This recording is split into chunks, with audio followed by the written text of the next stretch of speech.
इस आदमी को मौत की सजा सुनाई गई। एक पुरानी हेडलाइट पर बिजली का बोर्ड गिरने से इलेक्ट्रिक सीट की शक्ति बढ़ जाती है। इससे चिंगारी निकलती है जो चारों ओर फैल जाती है। तुम्हें एक जख्मी हाथ दिख रहा है, यही हत्यारा है। और इस आदमी की प्रेमिका वही थी जिसे उसने मार डाला। उसे इस अंजाम तक पहुंच जाना। एरिक बिजली की कुर्सी पर दर्द से बुरी तरह छटपटा रहा था। फिर उनकी मृत्यु हो गई। वार्डन उसके शव को मुर्दा घर ले गए।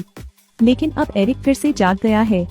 वह भाग गया, लेकिन मेरा चेहरा नष्ट हो गया। एक कौवा उसे घूर रहा था।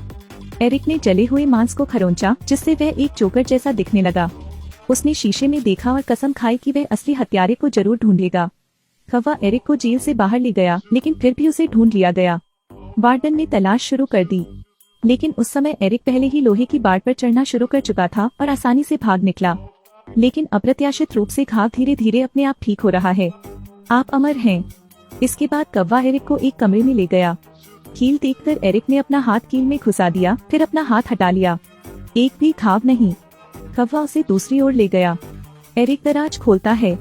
उन्हें तुरंत अपने केस के दस्तावेज मिल गए। उसने तलाश की तो वह हथियार भी मिल गया जिससे उसकी प्रेमिका की हत्या हुई थी। एरिक ने चाकू निकाल लिया। अप्रत्याशित रूप से उसके पास अधिक क्षमताएं थीं। यह चीजों के अतीत को देखना है। एरिक ने उस दिन देखा, वह और उसकी प्रेमिका बहस कर रही हैं और जख्मी हाथ ने उसे नुकसान पहुंचाया है। उन्होंने खुद के बेहोश होने की प्रक्रिया भी देखी। ये सारी चीजें सैम देखता है, लेकिन उन्होंने अदालत में झूठ बोला। वह हत्यारा क्यों है? इस आदमी को मौत की सजा दी गई थी, फिर भी वह जीवन में वापस आने में सक्षम था। मैं अमर हो सकता हूँ और अतीत को देख सकता हूँ। एरिक सैम के पास जाता है जिसने झूठ बोला था। ईक ने उसे दीवार के खिलाफ दबाया, लेकिन कोई निशान नहीं मिला। एरिक ने उससे पूछा कि असली हत्यारा कौन है, लेकिन उन्होंने सिर्फ इतना कहा कि उन्हें कुछ फायदा हुआ है और अपराधी पुलिसकर्मी है। एक ही समय पर पुलिस वाला इस लड़की के साथ कुछ गलत हरकत करने की कोशिश कर रहा है, लेकिन एरिक अचानक सामने आ गया। एरिक ने सूची से अपना नाम काट दिया, फिर कार से बाहर निकल गया। पुलिस ने तुरंत एरिक को गोली मार दी। बंदूक की आवाज से लड़की डरकर जाग गई। हालांकि एरिक तो मजाक कर रहा था। उसने तुरंत पुलिसकर्मी की पिटाई कर दी। उसने दोनों लड़कियों को भगा दिया। एरिक ने अपनी प्रेमिका को मारने के लिए हथियार उठाया और उसकी आस्तीन काट दी, लेकिन एक भी निशान नहीं। मैंने उसे एक तरफ झुकाया, फिर उसकी आंखें कसकर दबा दी। एरिक ने उस रात यह दृश्य देखा। पता चला कि उस वक्त वहाँ 4 लोग थे। अपनी गर्लफ्रेंड से रेप कर रहे शख्स को गर्लफ्रेंड ने गोली मार दी। मैं उनमें से कुछ से मिल चुका हूँ, जिनमें यह लड़का भी शामिल है।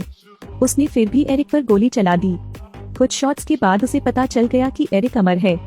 एरिक ने बंदूक अपने मुंह में ठूंस ली। तभी उसने गुस्से में आकर उसकी हत्या कर दी।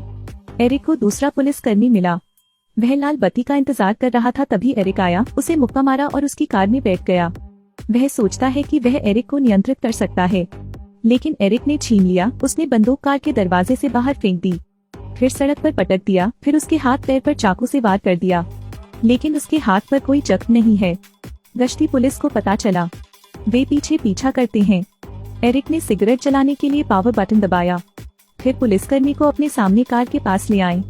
एरिक कार से उतरे। पुलिस ने उन्हें घेर लिया। एरिक ने सिगरेट जलाने के लिए बिजली का स्रोत लिया, फिर उसे लीक हो रही गैस पर फेंक दिया। कार में विस्फोट हो गया, जिससे ऊपर उड़ रहा हेलीकॉप्टर प्रभावित हुआ। विस्फोट के बाद 2 पुलिसकर्मी घटनास्थल की तलाशी के लिए दौड़े, लेकिन एरिक जल्द ही गायब हो गया। जब इस आदमी को फांसी दी जा रही थी, बिजली गिरने से बिजली की कुर्सी की शक्ति बढ़ गई। यह आपको अमर बनाता है। जिन लोगों ने उसे नुकसान पहुंचाया, उन्हें यह पता चल गया और वे पुलिसकर्मी सहयोगी हैं। उन्होंने एक आदमी की हत्या कर दी और एरिक की प्रेमिका को पता चला। उन्होंने एरिक के रहस्य का पता लगा लिया। जिस निर्देशक ने इस तरह की क्षमता देखी है, वह जानता था कि उसके जुनून ने ही एरिक को अमर बना दिया है, और एरिक का जुनून उसकी जख्मी बांग है। बस जुनून दूर कर दीजिए, एरिक सामान्य स्थिति में आ जाएगा, और एरिक उन्हें पहले ही ढूंढ चुका है। प्रारंभिक सूची के अंतिम 2 पुलिसकर्मियों ने यहाँ घात लगाकर हमला किया। उन्हें अपने अधीनस्थों को गोली चलाने का आदेश देने के लिए चुने। वे एरिक का चित्र नहीं देख सकते। पता चला कि एरिक छत पर छिपा हुआ था। उसने पुलिसकर्मी को छेदने के लिए लकड़ी की छड़ी का इस्तेमाल किया। पुलिस वालों ने गोली चलाई, लेकिन उन्हें गोली नहीं लगी। उन सभी को हराने के बाद एरिक निशान की जांच करने के लिए नीचे कूद गया, लेकिन वहाँ पुलिस कर्मियों का एक समूह भी है। एरिक ने 2 लोगों को नीचे गिरा दिया और फिर हथियार ले लिया। मैं रत्ती भर भी डरा हुआ नहीं हूँ।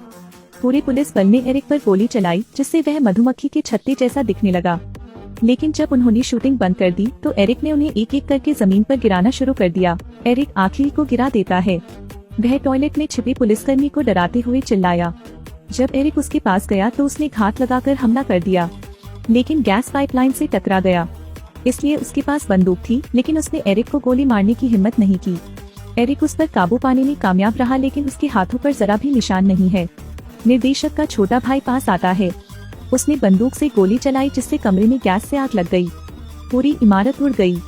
जहां एरिक को अपनी बांह पर चोट का निशान मिला, उनके अंदर का जुनून भी खत्म हो गया है। उसका अमरत्व भी लुप्त हो गया। वह उसके घायल शरीर को घसीटकर अपने दोस्त के घर ले गया, लेकिन इस शख्स ने सच्चाई की पड़ताल की। हत्यारा तो मुखिया ही निकला।